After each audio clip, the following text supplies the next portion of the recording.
नमस्कार, लोकतंत्र देख रहे हैं आप। मैं हूं आपके साथ नेहा दुबे। दिल्ली के रोहिणी कोर्ट में गैंगस्टर जितेंद्र गोगी को दिन दहाड़े गोली मारकर हत्या कर दी गई। पेशी पर आए जितेंद्र गोगी की मौके पर ही मौत हो गई। ये गैंगवार रोहिणी कोर्ट के रूम नंबर 207 के भीतर हुआ। हालांकि पुलिस ने मौके पर जवाबी कार्रवाई करते हुए हमलावरों को ढेर कर दिया। पिछले दिनों कई घटनाओं में आपराधिक मामलों में गवाहों और अभियुक्तों को अदालत परिसर में हमले किए जाते रहे हैं और ऐसे में स्थानीय पुलिस आमतौर पर अदालत की सुरक्षा संभालती है, लेकिन उन्हें अदालतों की मांग से निपटने में असमर्थ देखा जा रहा है। तत्कालीन न्यायाधीश एस.ए. बोबडे ने सरकार से कहा था कि जहां कहीं भी आवश्यकता हो एक अलग कैडर पर विचार करें। हाल ही में प्रधान न्यायाधीश रमन्ना ने जजों की सुरक्षा के लिए सरकार को जिम्मेदारी से पहल करने का आदेश दिया था, लेकिन न्याय परिसर में अपराधियों के तांडव ने कानून व्यवस्था पर गंभीर सवाल खड़े कर दिए।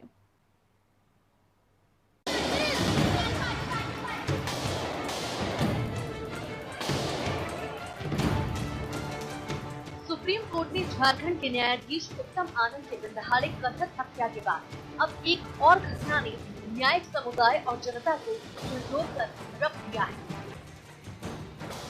दिल्ली की रोहिणी कोर्ट में शुक्रवार को शूटआउट के दौरान 3 लोगों की मौत हो गई।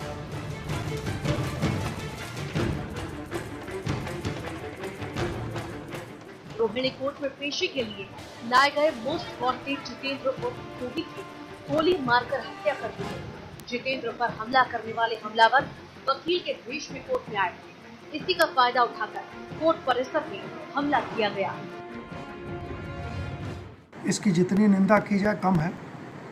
सुप्रीम कोर्ट में ऑलरेडी एक रिट पिटीशन पेंडिंग है।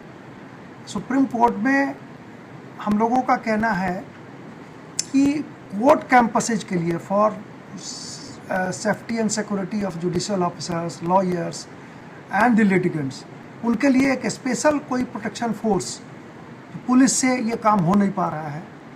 CISF या CRPF जो भी होता है उससे भी ये काम हो नहीं पा रहा है इफेक्टिव ढंग से। तिहाड़ जेल में बंद जितेंद्र उर्फ गोगी को शुक्रवार को रोहिणी कोर्ट में पेशी के लिए लाया गया था।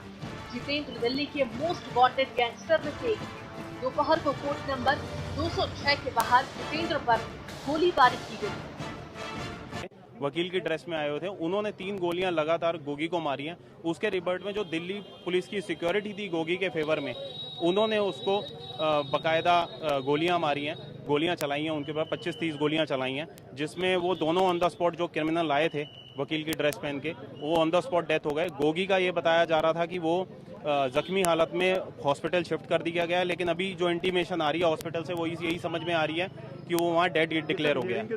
हेयरिंग के दौरान गोगी की हेयरिंग थी, उसी दौरान हुआ था। जज साहब भी मौजूद थे, स्टाफ भी मौजूद था और बाकी 2-4-5 वकील भी भाई मौजूद थे। और इसी बीच में एक हमारी इंटर्न है, उसके भी पैर में कहीं गोली लगी है, जो सुनने में आ रहा है वो जख्मी है। पुलिस का कहना है कि दिल्ली के ही टिल्लू ताजपुरिया गैंग के लोगों ने ही वकील के भेष में जितेंद्र पर हमला किया है।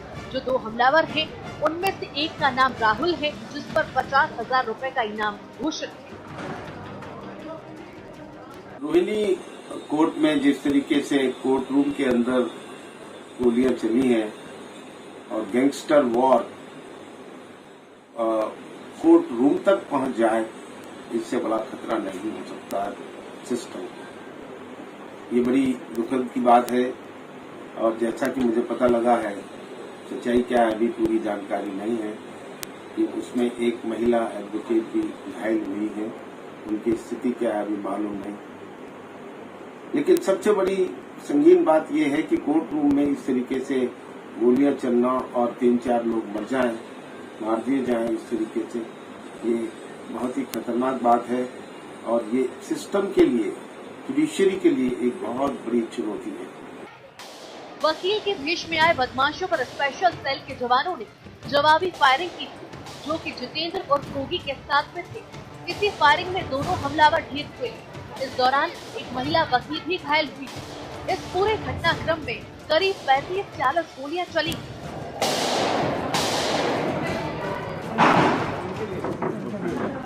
जितेंद्र और गोगी को साल 2020 में गुरुग्राम से गिरफ्तार किया गया था। स्पेशल सेल ने ही उसकी गिरफ्तारी की थी, तभी से उसे तिहाड़ जेल में बंद किया गया था। ये पहली बार नहीं है कि कोर्ट परिसर, जज और वकीलों की सुरक्षा पर सवाल उठे हैं। इससे पहले धनबाद जज मौत मामले पर सीजेआई तमन्ना को जजों की सुरक्षा का मसला उठाना पड़ा था।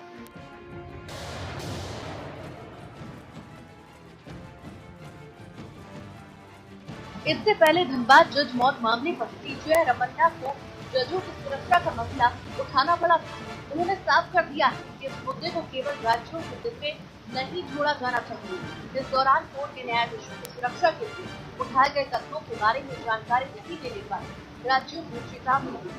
श्रम मंत्रालय ने राज्यों को अदालतों और न्यायाधीशों की सुरक्षा के लिए दिशा निर्देश भी जारी किए हैं। वैसे इनका कितना पालन हो रहा है, ये बहस का विषय है।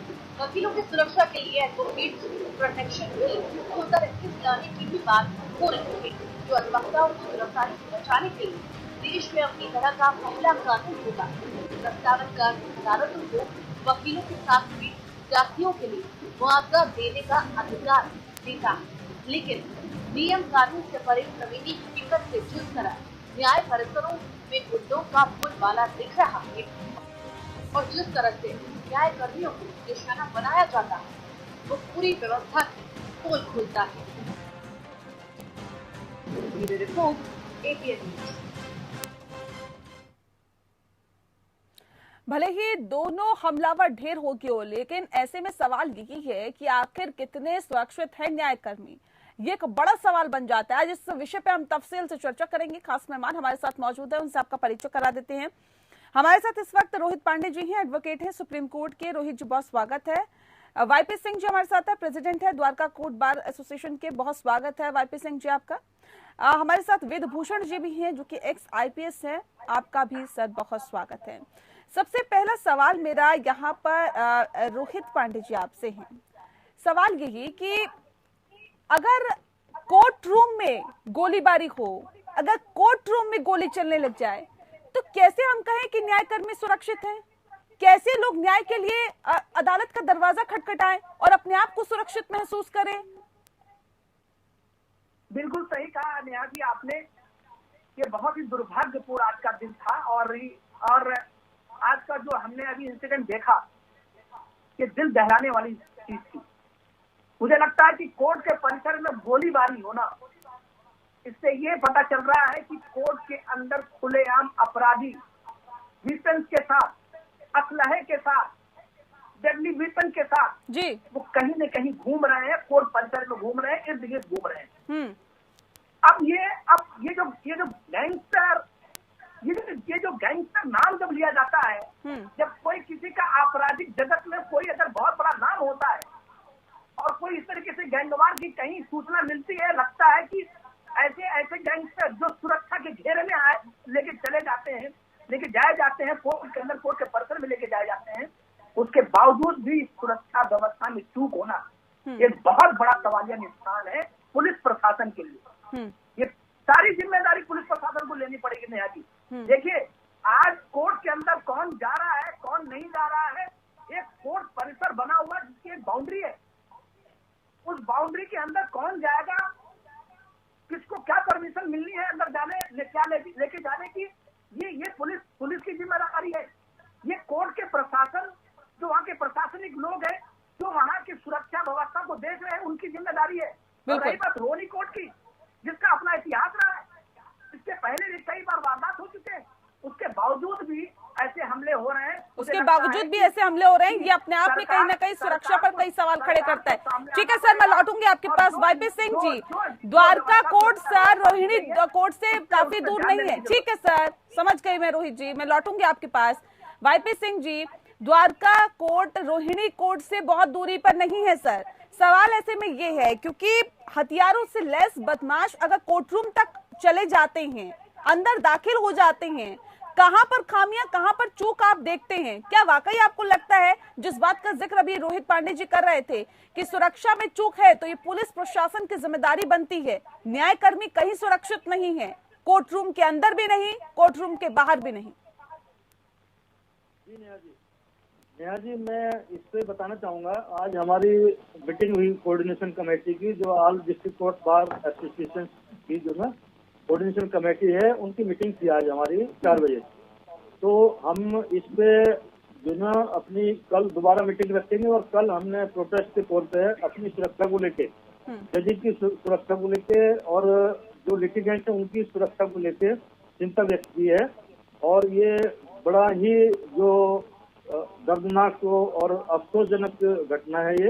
इससे जो ना कल हम मीटिंग करेंगे, साथ में हम लोग जो ना अपनी सुरक्षा को लेके तो जो दिल्ली के अभी जो कमिश्नर हैं, पुलिस कमिश्नर हैं, उनसे भी मीटिंग करेंगे। Honourable chief justice of Delhi high court से भी मीटिंग करेंगे, ताकि कोर्ट कम्प्लेक्स में दोबारा इस तरह की घटना दोबारा ना हो पाए। ठीक है, इस तरह की घटना दोबारा ना हो पाए, इस विषय पर बातचीत होगी। वेदभूषण जी, लगातार पुलिस पर आरोप लग रहे हैं। अगर कोर्टरूम की सुरक्षा की बात करें सर, किसकी जिम्मेदारी होती है सुरक्षा की? क्या पुलिस की जिम्मेदारी होती है और पुलिस ने बखूबी अपनी जिम्मेदारी नहीं निभाई? नेहा जी, दिल्ली के अंदर लगभग 50,000 रजिस्टर्ड एडवोकेट हैं जो प्रैक्टिस करते हैं, जो डेली कोर्ट में आते और जाते हैं। उसके अलावा लाखों की तादाद में लिटिगेंट्स होते हैं, उनके साथ उनके रिलेटिव मिलने जुलने वाले होते हैं। उसके अलावा जो एक्यूज ट्रायल के जो लाए जाते हैं वो होते हैं, वो भी हजारों की तादाद में डेली पुलिस को पेश करना पड़ता है।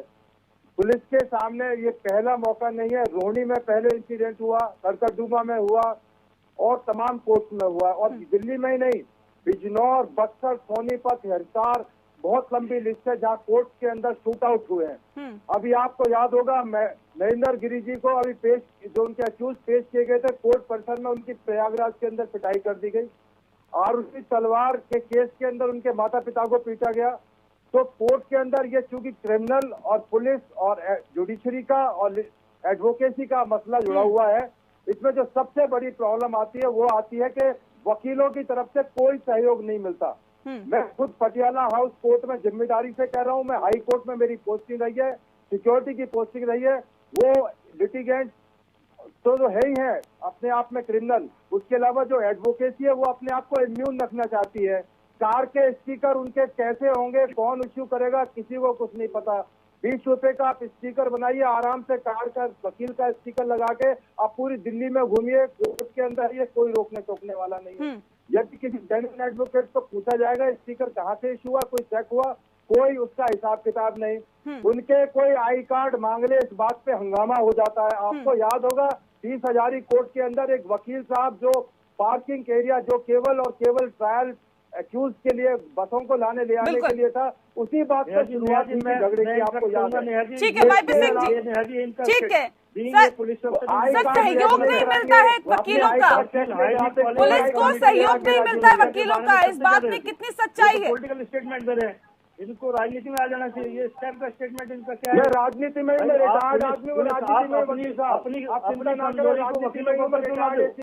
आपकी सिक्योरिटी, मैं दिल्ली पुलिस से रिटायर्ड हूँ, राजनीतिक मान लो आप मुझे। अब अच्छा ठीक है, राजनीतिक मान लो, तो आप जरा अपनी सुरक्षा व्यवस्था जो ना आप देखिए, अपनी पुलिस को जो ना पुलिस ने सिक्योरिटी गोली मार कर हमारे कोर्ट कम्प्लेक्स में गेट पे सिक्योरिटी है, सिक्योरिटी अफसर इन्होंने ऐसे ऐसे अफसर दे रखे 40 राउंड गोली चलाकर जो निकलने हैं, जिनको आप खड़े होकर अपनी ड्यूटी नहीं करते, जिनको सर देखिए इसमें कहीं पे भी लूप होल्स हो, लेकिन सवाल इस बात को लेकर है कि अगर कोर्ट रूम के अंदर फायरिंग होती है, ये कहीं ना कहीं बड़े सवाल खड़े करते हैं। रोहित पांडे जी, ठीक है सर, रोहित पांडे जी, सीधे वेदभूषण जी का आरोप है कि वकीलों का सहयोग नहीं मिलता है। इतने लोग आते हैं, हम किस किस की चेकिंग करें, कहाँ तक चेकिंग करें, और अपने आप को सब सुपीरियर बनते हैं सर, कैसे हो पाएगा? नेहा जी, हमारा पूरा सहयोग है, हमारा पूरा सहयोग है। सिंह साहब, मैं लौटूंगी आपके पास, अभी रोहित जी की बात। ठीक है, बस मुझे 2 बात, मैं बस आते हम लोग अपनी बात करेंगे। वेदभूषण जी ने जो बात की है, देखिए वो आईपीएस रहे, अब रिटायर हो गए, उनको अपना तजुर्बा इनका है, अपना एक्सपीरियंस है, कोर्ट के परिसर का भी, कोर्ट के बाहर का भी। फिर मैं इनसे इतनी बात पूछूंगा, क्या मुझे ये बताइए कि कोई भी लॉयर, आपके पास जब सुरक्षा व्यवस्था दी जाती है एक कोर्ट परिसर को आपको सुरक्षित करने के लिए, तो आपको रिटर्न में दी जाती है, एक नोटिफिकेशन जारी किया जाता है जिसमें कहा जाता है कि आपको प्रॉपर फ्रिस्किंग की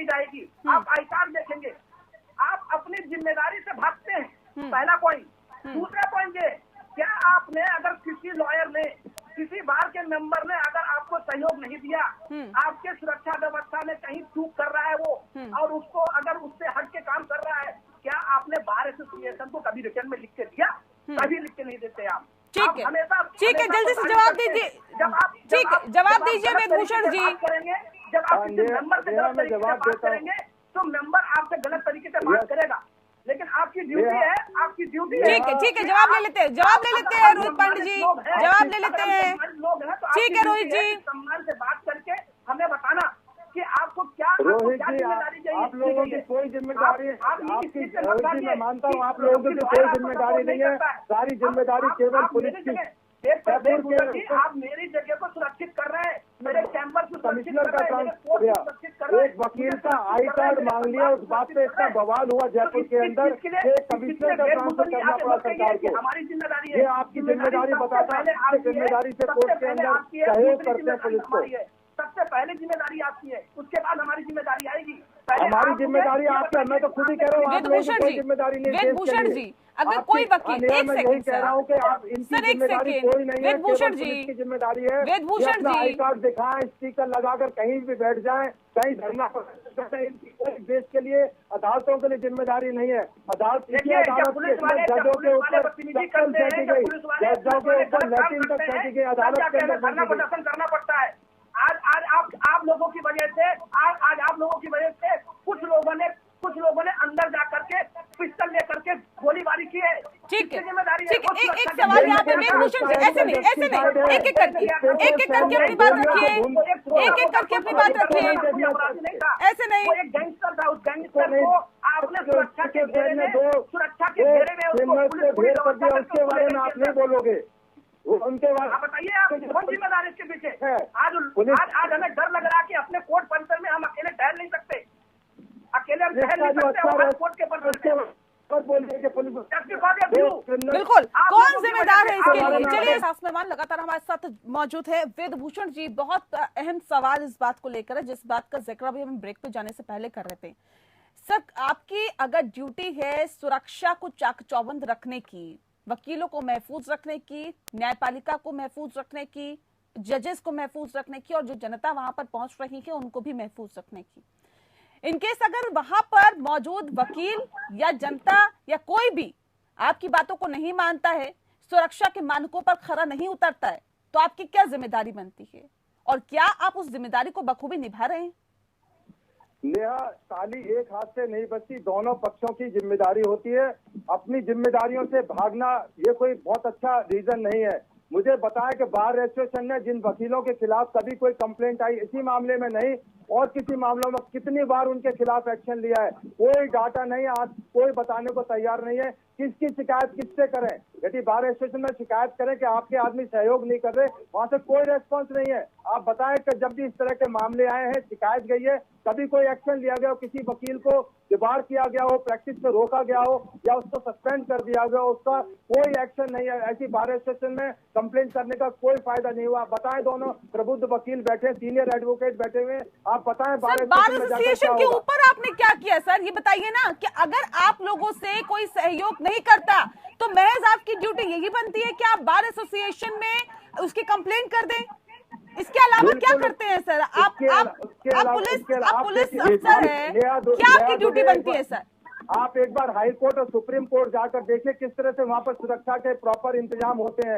पर यहाँ पर अभी लोअर कोर्ट के अंदर रोहिणी, द्वारका, सर मैं हाई कोर्ट भी गई हूँ, मैं सुप्रीम कोर्ट भी गई हूँ, मैं लोअर कोर्ट भी गई हूँ। वहाँ पर कोई सिक्योरिटी में आपको लगता है कोई लेफ्ट है वहाँ पर? लेकिन सर रोहिणी का मामला पहली बार नहीं हुआ, इससे पहले भी वहाँ पे कई वारदातें हो चुकी है। मैं तो खुद कह रहा हूँ वहाँ पर जजों के ऊपर लैट्रिन फेंकी गई, चप्पल फेंकी गई। मैं तो खुद कह रहा हूँ कोर्ट रूम के अंदर ये हुआ है, मैं तो खुद मान रहा हूँ इस बात को। तो सर इसमें मेरा सीधा सा सवाल आपसे है वेदभूषण जी, वेदभूषण जी अपने आप को प्रोटेक्ट करने की कोशिश ना करें। आप मुझे सीधा सा ये बताइए, नहीं मुझे सीधा सा ये बताइए सर, बिल्कुल ठीक है सर, ये बताइए कि अगर बार एसोसिएशन भी आपकी बातों को नहीं सुनता है, नहीं समझता है, आपकी बातों को तवज्जो नहीं दी जाती है, उसके बावजूद भी जो वकील है वो अपनी मनमानी पर उतारू रहते हैं, तो आपके पास क्या विकल्प रहता है? पुलिस अपनी तरफ से पूरी तरह प्रयासरत रहती है। अदालतों को बताया जाता है, कोर्ट को बताया जाता है कि ये इस तरह का एक्शन कोर्ट के अंदर चल रहा है। जो सीनियर जज हैं, जो एडमिनिस्ट्रेशन में रहते हैं जजेज, उनको ये टाइम टू टाइम ब्रीफ किया जाता है कि किस तरह से कोर्ट में सिक्योरिटी के साथ काम करना बहुत मुश्किल हो रहा है। ऐसा नहीं है कि पुलिस उनको अवेयर नहीं करती, बताती रहती है टाइम टू टाइम। ठीक है Y P Singh ji, bar association को बार बार कहा जाता है कि वकील जी बात नहीं मान रहे हैं, सुरक्षा मानकों को नहीं धता बताते हुए अंदर एंट्री कर रहे हैं, आई कार्ड नहीं दिखा रहे हैं, नहीं सुरक्षा मानकों का पालन कर रहे हैं, क्यों आप लोगों की तरफ से एक्शन नहीं लिया जाता? मैम मेरे जो भाई हैं ये गलत इंफॉर्मेशन आपको दे रहे हैं। हमारी तरफ से जो बार एसोसिएशन होती है, इनकी तरफ से पूरा कोऑपरेशन रहता है और दिल्ली पुलिस के लिए पूरा कोऑपरेशन है, जुडिशरी के लिए पूरा कोऑपरेशन है, क्रिमिनल्स के लिए कोई स्थान नहीं है। अब प्रॉब्लम ये है आप लोग पूरा कोऑपरेशन कर रहे हैं, पुलिस पूरा कोऑपरेट कर रही है, तो फिर इस तरह की वारदातें रोहित पाटिल जी क्यों हो रही है इस तरह की वारदातें? मैम ये बताना चाह रहा हूँ मैं, जरा एक बार आप इनके जो हमारे कोर्ट्स के गेट्स हैं, एंट्री गेट्स हैं, एग्जिट गेट्स हैं, एक बार इनकी सिक्योरिटी देख लीजिए, आप खुद अपने आप बताओगे ये क्या करते हैं कि जितने भी इनके जो पुलिस ऑफिशियल जो कहीं बाकी ड्यूटियों में कामयाब नहीं होते, उनको उठा के कोर्ट की ड्यूटी में ये दे देते हैं। और इनको मैं एक चीज में बताना चाहता हूँ आपको, हाई कोर्ट की ट्यून पे, सुप्रीम कोर्ट की ट्यून पे हमारी सिक्योरिटी कीजिए, हम उसके लिए तैयार हैं। हमने क्या मना किया? आप सिक्योरिटी जो आप ये बहाना बना के इससे नहीं बच सकते, कहीं ना कहीं सिक्योरिटी लैप्स हुआ है। और हमारे बार एसोसिएशन के पास किसी भी वकील की कंप्लेंट आती है, मैं लेटेस्ट बता देता हूँ, 2 महीने पहले द्वारका में जो इंसिडेंट हुआ था, 2 क्रिमिनल लड़ गए, उनमें से एक की डेथ होगी, गोली चलाई एक ने, दूसरे की डेथ होगी। वकील साहब के चैम्बर के बाहर इंसिडेंट हुआ था, लेकिन फिर भी हमने कोऑपरेट किया और वकील साहब कहें कि पुलिसकर्मी जो कहीं पे कामयाब नहीं होते उन्हें कोर्ट की सुरक्षा में लगा दिया जाता है, तो ये किस तरह का तर्क हुआ सर? ये कैसा तर्क है? ये वकीलों के ऊपर सिंपल एलिगेशन लगा नहीं, तो वकीलों का कोई कर्तव्य नहीं बनता है क्या सर? सुरक्षा के मद्देनजर क्या कर्तव्य आप लोगों का बनता है और कितना आप लोग उसका पालन करते हैं? हम लोग मैम वेल डिसिप्लिन्ड है, वेल एजुकेटेड है और टोटली कोऑपरेट करते हैं। तो इसमें कोई दो राय नहीं है, आप वेल एजुकेटेड है, आप वेल डिसिप्लिन्ड है और ये होना भी चाहिए। लेकिन आप मुझे ये बताइए कि अगर आप लोग बहुत अच्छे से नियम कायदों को फॉलो करते हैं, पुलिस करवाती है, तो फिर इस तरह की वारदातें क्यों होती है?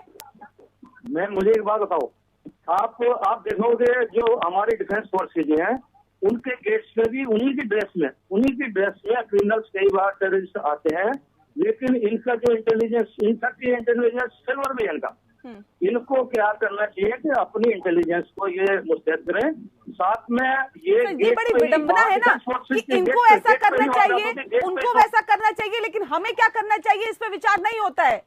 सिंह साहब, हमने आज मीटिंग की, तुरंत मीटिंग 4 बजे हमारी दिल्ली की सभी डिस्ट्रिक्ट कोर्ट्स की जो जितने भी प्रेसिडेंट सेक्रेटरी हैं, क्या किया जाता है? हड़ताल कर दी जाती है, सिर्फ हड़ताल कर दी जाती है और सड़क पे बैठ जाया जाता है सर। हमारी सिक्योरिटी मैम ये है कि जजेस की और एडवोकेट्स की और लिटिगेंट्स की सिक्योरिटी का ये मसला है, इसमें इनको सिक्योरिटी पे रिव्यू करना पड़ेगा, इनको चेक करना पड़ेगा, देखना पड़ेगा कहाँ खामियाजी। सिर्फ हर स्टेप पे करने में सुधार की जरूरत है, करने की जरूरत है सर, सुधार की जरूरत है। लेकिन यहाँ पर तो हमारा सवाल इस बात को लेकर है ना कि आप अपने अंदर किस तरह का सुधार करेंगे, ये बताइए ना। इन्होंने ये हमसे मांगे कि भाई क्या क्या चीजें हमारी तरफ से रिकॉर्ड, जब भी मांगते हैं हम उसी तुरंत एक्शन लेते हैं, तुरंत इनकी। आप पता कीजिए द्वारका कोर्ट में जो कंसर्न डीसीपी है, कंसर्न एसएचओ है, जिस समय भी वो कोई हमारे पास इंफॉर्मेशन आती है उसी समय कोऑपरेट करते हैं। ठीक है वेदभूषण जी, कभी किसी तरह का वेदभूषण जी, अगर पुलिस की वर्दी में हमलावर अंदर आ जाते हैं, एंट्री कर देते हैं,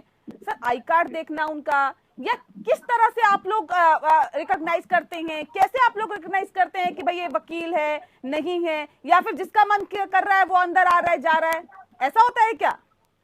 नहीं मैम ऐसा कुछ नहीं है। हमारी जो गेट पे सिक्योरिटी है, बताता हूँ आपके दर्शकों के लिए, जयपुर के अंदर कार्ड चेक करने जी कहा गया किसी एडवोकेट को, इतना हंगामा हुआ, स्ट्राइक कर दी गई और कमिश्नर को वहाँ से हटा दिया गया। सर क्या इस डर से कि जयपुर में ऐसा हुआ, आप लोग आई कार्ड देखना बंद कर देंगे क्या? आई कार्ड चेक करने के लिए हम आई कार्ड चेक नहीं कराएंगे। सर आप लोग आई कार्ड नहीं देखेंगे क्या? फ्रिस्किंग चेकिंग नहीं कराएंगे, और वो रोटी के डिब्बे के अंदर रिवॉल्वर लेकर जा रहे हैं या पेन कार्ड लेकर जा रहे हैं, रोटी लेकर कैसे पता लगेगा जब तक फ्रिस्किंग चेकिंग नहीं होगी। वो कहते हैं हम इम्यून है, हम फ्रिस्किंग चेकिंग नहीं कराएंगे। हम लोग वकील पढ़े लिखे कम्युनिटी को आई रिस्पेक्ट, मैं भी लॉ ग्रेजुएट हूँ, मेरे यार दोस्त हैं, तमाम जानते हैं कि भाई किस तरह से इसमें प्रॉब्लम्स आती हैं। ठीक है, आप इससे इनकार नहीं कर सकते कि ठीक है, मैं रोहित जी का रुख करूं। कमी तो वकीलों पे कैसे डाल दे भाई, ये आपकी कमी है, सिक्योरिटी लैब से आपकी कमी है। सर कमियां कहाँ पर है, कहाँ पे कमियां है, कहाँ पे खामियां है, इसको हम देखने की कोशिश कर रहे हैं, तभी इसका विश्लेषण कर रहे हैं सर। हम तमाम जो मानक हैं उस पर खड़े उतरते हैं, लेकिन वेदभूषण जी कह रहे हैं कि अगर कुछ भी कह दिया जाता है तो लड़ने पर उतारू हो जाते हैं, और खास तौर पर सही व्यवहार पुलिस कर्मियों के साथ नहीं किया जाता है। तो क्या ये वाकई सही है, क्या ऐसा होता है क्या रोहित पांडे जी? देखिए, एक तो मुझे आज की घटना से ना बहुत डर लगने लगा। मुझे डर इस बात का है कि मुझे कल कोर्ट में जाने के लिए मुझे कैसे किस तरीके से जाना है, किससे बच के रहना, हर किसी को सबकी नजर से देखना होगा। आज की घटना ने दिल दहला दिया, हर किसी का लगा कि अब हम कोर्ट में भी सुरक्षित नहीं है, जहाँ हम न्याय के लिए लड़ते हैं, किसी को हम न्याय दिलाते हैं। अब ये वेदभूषण जी की बात को मैं थोड़ा सा, क्योंकि मैं इसलिए कहूंगा क्योंकि इनका टारगेट जो है सिर्फ लॉयर है कि हम सहयोग नहीं कर रहे हैं। वेद जी, मैं आपको बताऊं, आपकी जिम्मेदारी, आप नौकरी पे हैं, आप नौकरी पे हैं, आपको ड्यूटी पे लगाया गया है, और ड्यूटी पे उनको लगाया जाना चाहिए जो ट्रेंड हो, और ऐसी जगह पे लगाना चाहिए जहाँ पे उनकी पूरी जिम्मेदारी हो, जहाँ पे अपराधी आ रहे हो, जहाँ पे बड़े बड़े मामले चल रहे हो। आपको, पुलिस वालों को, पुलिस प्रशासन को ये सोचना पड़ेगा कि जो लोग वहाँ पे ड्यूटी पे हैं वो क्या खाना पूर्ति करते हैं, क्या वो पूरी जिम्मेदारी से खड़े हैं, क्या वो स्ट्रिक्ट है कि नहीं है। देखिए, मैं आपको बताऊं, सुप्रीम कोर्ट में आप जाइए या हाई कोर्ट में जाइए, वहाँ किसी लॉयर की चलती नहीं है। वहाँ पे जब वो स्ट्रिक्ट होकर के कहता है कि पास बनवा के आइए, तो किस साहब के पास जब आई कार्ड भी नहीं होता है, या हमारे पास आई कार्ड घर हम छोड़ के आते हैं, तो कैसे पास बनवा के आएंगे वकील साहब, तब जाके एंट्री होगी आपकी। ये क्या है, ये आपका स्ट्रिक्ट रूल है। आप आज इस चीज से भागेंगे, लिपापोती करेंगे, तो ऐसे वादा होते रहेंगे। मैं आपको बताऊं कि कौन सा लॉयर होगा जो ये कहेगा कि नहीं सबको फ्री कर दो, आप हटा दो डिटेक्शन यहाँ से, कोई सुरक्षा की व्यवस्था नहीं होनी चाहिए, कोई पुलिस वाला किसी लॉयर को नहीं बोलेगा। किसी लॉयर को अगर कहीं कोई दिक्कत हो रही है, एसोसिएशन के साथ कभी भी पुलिस प्रशासन, पुलिस जहाँ को जो ड्यूटी दी गई है, वो कभी भी एसोसिएशन के साथ बैठ करके सुरक्षा व्यवस्था के बारे में कभी भी चर्चा करती ही नहीं है कि आपके लॉयर कैसे आएंगे, कैसे बैठेंगे, कैसे बर्ताव करेंगे। इनका बर्ताव जब खराब होता है तब जाकर के हम धरना प्रदर्शन पे आ जाते हैं, जब पुलिस वालों का बर्ताव खराब होता है। जब ये हमारे पे आरोप लगा रहे हैं कि लॉयर जो है धरने पे चले जाते हैं, हमारी कोई शौक नहीं है, हम धरने पे जाते हैं तो हम भूखे भी मरते हैं, हम दिन भर कमाते हैं, जब हम दिन भर हम काम करते हैं तो हम कमाते हैं, फिर हम घर चलाते हैं। हम प्रोफेशनल्स हैं, हम कोई सैलरी पर नहीं रखे गए हैं, हमें कोई वेतन नहीं मिलता, हमें कोई सरकार हमें पैसा नहीं देती है। आज हमें गुस्सा इस बात का है कि क्यों जिम्मेदारी पुलिस नहीं ले रही है पूरी तरीके से, क्यों खाना पूर्ति करे, क्यों कह रही कि गैंगस्टर मारा गया। अरे गैंगस्टर मारा जाएगा कोर्ट के अंदर, तो जज के सामने, झारखंड में जज साहब को मार दिया गया, रोहित पांडे जी, कर दिया गया। रोहित पांडे जी, क्या स्पेशल पुलिस फोर्स के गठन की जरूरत आप समझते हैं? रोहित पांडे जी, हाँ, अगर आप कहेंगे कि हाँ आपको सहयोग करना चाहिए, सहयोग करने के लिए हम तैयार हैं। ठीक है, आइए ना, बात करिए आप। ठीक है रोहित पांडे जी, जगह छोड़ करके दूसरी जगह चले जाते हैं। सर आवाज मिल पा रही है आपको? आपको खड़े रहना है, जहाँ डिटेक्टर लगा हुआ है उस जगह पे आप दिखते नहीं है। रोहित जी, आवाज मिल पा रही है आपको? आप जाइए वहाँ पे, कहाँ खड़े मिलते हैं, तो खड़े ही नहीं मिलते वहाँ पे। सर सुन पा रहे हैं आप मुझे? रोहित जी, क्या स्पेशल पुलिस फोर्स के गठन की जरूरत आप समझते हैं होनी चाहिए? बिल्कुल, पुलिस देखिए, मैं आपको बताऊं, देखिए बहुत चीजें हैं जो बोला नहीं जा सकता। आज पुलिस अपनी व्यवस्था को लेकर के अगर पुलिस दुरुस्त हो जाए, आज इसमें रिफॉर्म्स की जरूरत है। प्रकाश सिंह का जजमेंट जो है देखिए आया, कहाँ पे कोई इम्प्लीमेंट हो रहा है, क्या कर रहे हैं हम लोग? हम सुप्रीम कोर्ट के जजमेंट का भी हम अवहेलना कर रहे हैं, हम कोई उस पर कोई अमल ही नहीं कर रहे हैं। जिनको जिम्मेदारी दी चाहिए वो जिम्मेदारी से कहीं कोने में खड़े होकर के, हाथी में खड़े होकर के उस वारदात का इंतजाम है सिंह साहब, देखिए आप अपना पद रख रहा है, कोई दिक्कत नहीं है, ठीक है, लेकिन मुझे इनके साथ भी रहना है। आपको मेरे साथ रहना नहीं रहना बात की बात है, ठीक है। आपको जो जिम्मेदारी दी गई है पहले उसको निभाइए। आप ये कह के नहीं बांधेंगे कुछ। जैसे अभी न्यायाधीश आपने एक सवाल बहुत अच्छा किया कि अगर लॉयर सपोर्ट नहीं कर रहा है तो आपके पास विकल्प क्या है। बहुत अच्छा सवाल पूछा। इनके पास कोई विकल्प ही नहीं। इनके पास विकल्प है कि जहाँ पे वो डिटेक्टर लगा हुआ है, जो गेट है उस गेट के साइड में खड़े हो जाओ, जिसको आना हो जाएगा, जिसको जाना हो जाएगा। यही इनके पास विकल्प है और कोई विकल्प ही नहीं इनसे। ठीक है, और ऐसे वारदात होंगे। चलिए रोहित पांडे जी बने रहिए हमारे साथ। सिंह साहब, सवाल इस बात को लेकर है, प्रस्तावित एडवोकेट प्रोटेक्शन बिल 2021 क्या है? क्या ये वकीलों को सुरक्षा प्रदान करता है? जी मैम, मेरा मानना यह है कि जो हमारे माननीय आईपीएस जी वेद भूषण जी जो कह रहे हैं, इनको सबसे पहले अपना ये देखना पड़ेगा, हमें कोऑपरेट करना पड़ेगा, पुलिस को भी, जुडिशरी को भी और एडवोकेट्स को भी। और जो हमारा एडवोकेट प्रोटेक्शन एक्ट है, एडवोकेट प्रोटेक्शन एक्ट जो ना वो पूरी तरह से वो लागू हो, और वो लागू होने में यदि बाहर की कोई समस्या किसी थाने की है, किसी दूसरी जगह की, वो सब हम लोग जो ना उसको बोलते हैं और उसको जो ना लागू कराने के लिए हम पूरी ताकत लगाएंगे, होगा। लेकिन जहाँ तक कोर्ट की सुरक्षा का सवाल है, कोर्ट की सुरक्षा में ये गेटों पर जो हमारे मेन गेट्स हैं, चाहे एग्जिट है चाहे एंट्री है, उस पर उसको रिव्यू करें। रिव्यू करके जो इनकी फोर्स है ना, जो मुस्तैदी से, जो पुलिस ऑफिशियल मुस्तैदी से काम करने वाले हैं, उनको लगाएं। ये ना लगाएं कि जो वहां पे थाने में काम नहीं कर पाया उसको भेज दो यहाँ पे। तो इनको अपना रिव्यू करना पड़ेगा, रिव्यू करके इसको चौकस करें। मैं कोई ब्लेम नहीं लगा रहा हूँ उनके ऊपर कि यहाँ पे ये इनकी वजह से। कोई भी यदि वकील मना करता है कि भाई मैं अपनी आइडेंटिटी नहीं बताऊंगा, तो उसके लिए हमें बताएं, लेकिन बताएंगे तभी तो। कोई ऐसा नहीं होता। हमारे पास बहुत इस तरह के इंसिडेंट नहीं आ रहे कि भाई नए वकील ने कहा कि मैं अपनी आइडेंटिटी नहीं बताऊंगा। केस पे मैं आपको मैम ये बताऊंगा क्लियरली, किसी भी फोर्सेज की, किसी भी डिपार्टमेंट के, किसी भी जो ना मिनिस्ट्री के गेट्स पे जो सुरक्षा होती है ना, वो उसी तरह की सुरक्षा यहाँ पे भी कोर्ट, डिस्ट्रिक्ट कोर्ट में भी। मैं रिक्वेस्ट कर रहा हूँ कि जो हमारे honourable high court of Delhi ये जो गेट मेंटेन है, उसी तरीके से हमारे भी गेट मेंटेन किए जाएं। ठीक है, ठीक है। वेदभूषण जी, सवाल इस बात को लेकर है सर, जो हालात और जो स्थितियां हैं सर, कोर्ट के अंदर भी जो जजेस हैं, जो वकील हैं, वो सुरक्षित नहीं है, कोर्ट के बाहर भी सुरक्षित नहीं है। धनबाद का ही मामला आपको याद होगा, जब सड़क पर ही कहीं ना कहीं उनको मार गिराया गया था। अब उस पर सीजीआई रमन्ना ने भी कहीं ना कहीं ये कहा जा सकता है कि नाराजगी जाहिर की थी। उन्होंने कहा था कि जजेस को धमकियां भी मिलती है, वो जब शिकायत करने जाते हैं तो पुलिस में शिकायत पर कार्रवाई भी नहीं होती है, उनकी नहीं सुनी जाती है। इस पर भी नाराजगी जाहिर की गई थी। सर, इन हालातों में क्या वाकई न्याय देना या न्याय करवाना या फिर अदालत में फैसला सुनाना आसान होगा, या फिर एक जो जज है वो बिल्कुल न्यूट्रल होकर अपना फैसला दे पाएगा? मैं इसमें मेरी दो राय हैं।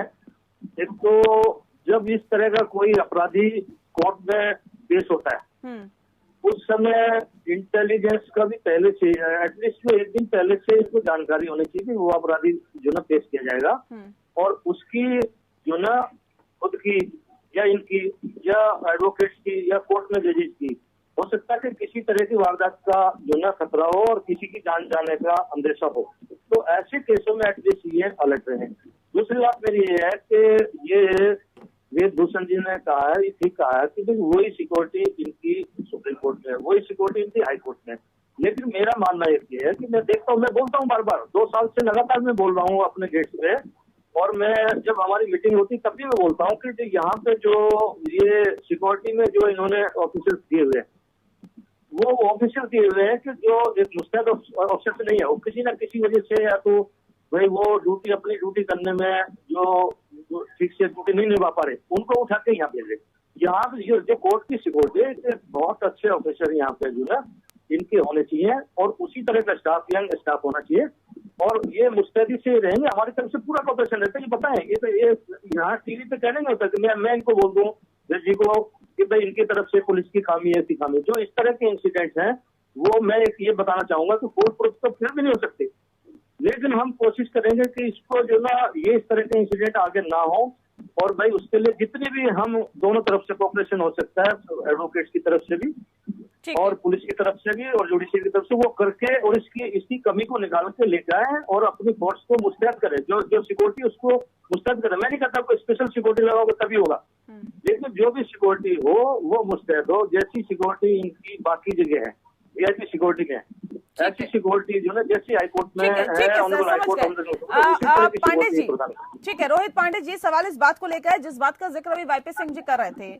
खूंखार बदमाश जिनके ऊपर लाखों रुपए का इनाम घोषित होता है, ऐसे बदमाशों की अगर कोर्ट में पेशी होती है तो क्या उस तौर तरीके में बदलाव की जरूरत आप भी समझते हैं होनी चाहिए, और किस तरह के बदलाव की यहाँ पर जरूरत है? देखिए, पूरे हिंदुस्तान की बात करें अगर आप, तो ये बात बिल्कुल सही है कि ये दुर्दांत अपराधी की बात आपने कहा, एक शब्द यूज किया, दुर्दांत अपराधी, जिनके तमाम जो है जिनपे लाखों रुपए जो है इनाम रखे जाते हैं कि कोई इंफॉर्मेशन मिल जाएगी। ऐसे लोगों से देखिए खतरा कहीं भी हो सकता है, क्योंकि वो एक नहीं होते हैं, उनका पूरा गैंग होता है और दूसरी गैंग भी होती है। अब आप समझिए कि वो आप कहीं बाहर उसको लेके जा रहे हैं तो कितना खतरा हर जगह पे मतलब मंडरा रहा है, कहीं कुछ भी हो सकता है जी। इसके सुधार की बात अगर आप करें तो मुझे लगता है कि सरकार को प्रशासनिक व्यवस्था जो जुडिशरी की उसको एक इच्छा शक्ति बना के एक रखनी पड़ेगी और पूरा उसका एक बजट बनाना पड़ेगा, और वो जितने भी डिस्ट्रिक्ट कोर्ट हैं, जिला न्यायालय हैं, उन जिला न्यायालयों के जितने जो बाउंड्रीज हैं, उनके जो इन और एग्जिट जो बनाए गए हैं कि आपको एक गेट से जाना है, दूसरे गेट से आना है, वापस आना है, वो आपको हाई क्लास की पुख्ता सुरक्षा व्यवस्था करनी पड़ेगी। देखिए अंदर जा करके देखिए, प्रॉब्लम खाली यहाँ पे यही है। आज ये रोहिणी में कई बार ऐसी घटना हो गई है, तो इसलिए बहुत कुछ सोचना पड़ रहा है। अब तो ये लग रहा है कि अब बड़ी मुश्किल होगी अंदर जाने में और बाहर आने में। तो ये क्यों हो रहा है? अगर आप वही रोक देंगे लोगों को, अगर आपने टेक्नोलॉजी अच्छी रखी, अपने गेट पे सुरक्षा का पूरा प्रबंध कर रखा है, देखिए हमें भी कोई भी व्हीकल ले जाने की इजाजत नहीं दी जाती है। हम ना अपने चैम्बर में रख सकते हैं, ना हम उस कोर्ट के परिसर में ले जा सकते हैं। हम लॉयर हैं तब भी ना, सिर्फ जो अथराइज लोग हैं, जो सरकार जिन्होंने डिप्यूट कर रखा है, सिर्फ वही अपने वेपन्स रख सकते हैं, बंदूक रख सकते हैं, पिस्टल रख सकते हैं, सुरक्षा के दृष्टि से देखा जाए तो।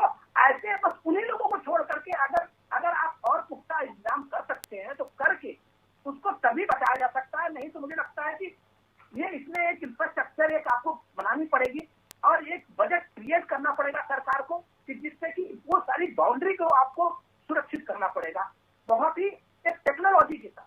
ठीक है वेदभूषण जी, कोर्ट परिसर में बदमाशों की दखल ये कितना चिंताजनक विषय है सर, और अगर कोर्ट परिसर छोड़िए, कोर्ट रूम के अंदर अगर ये गोलीबारी हो जाती है, ऐसे में क्या वाकई, उसी सवाल को मैं फिर दोहराऊंगी कि क्या बदमाशों की जब पेशी होती है तो और ज्यादा सुरक्षा सख्त करने की जरूरत होगी क्या, और ऐसे खूंखार बदमाशों की जिनके ऊपर लाखों रुपए का इनाम घोषित है?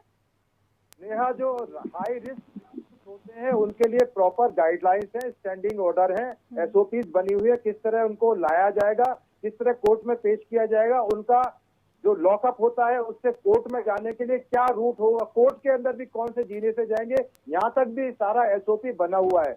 मेरी पांडे जी से और सिंह साहब से रिक्वेस्ट है, आप बिल्कुल, हम आपके साथ कोऑपरेट करेंगे, और स्पेशल सेल के जो हमारे सिपाहियों ने जो आज बड़ी दुर्घटना को होने से रोक दिया है, एक बार जाने से पहले 2 शब्द उनके लिए भी बोले, क्योंकि वो सिपाहियों ने एक बहुत बड़ी घटना, वहाँ जज साहब सिटिंग सेशन जज बैठे हुए थे, ट्रायल चल रहा था उस केस का, उस जो सिपाही था आपने फायरिंग में देखा किस तरह से उसने दोनों को ढेर कर दिया। मेरी आपसे रिक्वेस्ट है कि कम से कम इस पक्ष को भी देखें कि जो सिपाही की जो वीरता है वो व्यर्थ ना जाए, जो उसका एक्शन है वो केवल एक बदनामी के अंधेरे में ना धकेल दिया जाए, उसकी भी रिकॉग्निशन होनी चाहिए। मैं मानता हूँ कि खामियां है और बहुत सारी खामियां है, पुलिस के अंदर खामियों को दूर करें, लेकिन जिन्होंने बहादुरी के साथ इस काम को किया उनको प्रोत्साहित करना भी बहुत जरूरी है। और उम्मीद करती हूँ कि उनको प्रोत्साहित किया जाएगा ताकि वो ऐसे कामों में बढ़ चढ़कर हिस्सा लें। आपके जवानों को जिन्होंने ये जो दोनों बदमाशों को मार गिराया,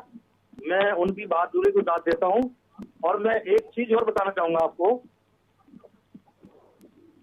कई बार क्या होता है, मैं अभी डिस्ट्रिक्ट मेरठ सरधना से बिलोंग करता हूँ।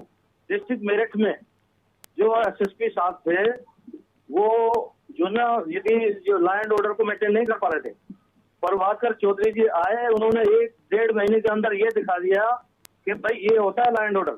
और डिस्ट्रिक्ट मेरठ में आप पता कीजिए, तो आप आईपीएस है, आप पता कीजिए, आप किस रहे हैं, आप पता कीजिए कि कुछ जो ना ऊपर से भी थोड़ी करनी पड़ेगी सख्ताई। और जैसे ऑफिसर जो इस तरह के ऑफिसर्स हैं कि भाई वो लगातार ध्यान रखिए, ये बहुत ही इम्पोर्टेंट प्लेस है। बिल्कुल, जहाँ पे यहाँ सख्ताई के साथ मुझे लगता है कि अपनी अपनी जिम्मेदारियां अगर हर कोई बखूबी निभाए तो शायद सख्ताई करने की भी जरूरत ना हो। और ऐसे में पुलिस का काम भी आसान होगा और वकीलों को भी बहुत बेहतर तरीके से सुरक्षा मिल पाएगी। तो दोनों में समन्वय बैठाने की जरूरत है। रोहित पांडे जी, जल्दी से अपनी बात रखिए, मुझे कार्यक्रम के मैं आखिरी पड़ाव में। देखिए, आपने बहुत अच्छी बात बोली। देखिए, मैं उन जवानों को सलाम करता हूँ जिन्होंने अपने जान को जोखिम में डाल करके हम सभी को बचाया है और बहुत बड़ी वारदात से बचाया है। लेकिन वही जवान उस गेट पे भी थे जहाँ उन लोगों ने घुसने का प्रयास करके और अंदर जा करके ये वारदात की है। तो हम उन लोगों को जरूर सलाम करेंगे। वो देखिए उस सलाम के लायक है, आज हम उनसे बचे हैं। आज वो सारे हमारे अधिवक्ता, वो वहाँ के लोग लिटिगेंट थे, उन लोगों की जान, जजेस बचे हैं वहाँ के। अगर वो कोहराम मचा सकते थे, लेकिन उन जवानों को मैं सलाम करता हूँ, उनके जज्बे को सलाम करता हूँ। जिस तरीके से अपने जान को जोखिम डाल के वो मर भी सकते थे, लेकिन फिर भी लोगों को बचाया है, मैं सलाम करता हूँ। लेकिन चूक हुई है, इसको हमें मानना पड़ेगा।